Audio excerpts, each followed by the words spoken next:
20 da yurgandan 100 da yurgan ancha xavfsizroq. Demak, taksini shunchalik ko'ngil ochish uchun haydar ekansiz-da. Unda asosiy kasbingiz nima? Mayli, sizga ko'rsataman.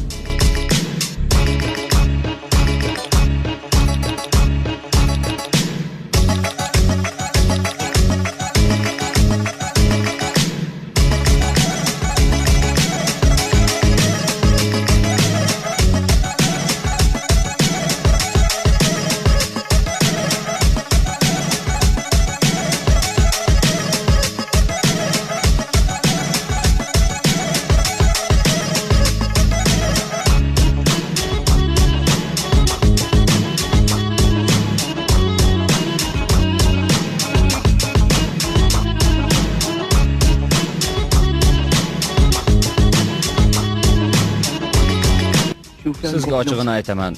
Bu ham meni asosiy kasbim emas. Yo'q.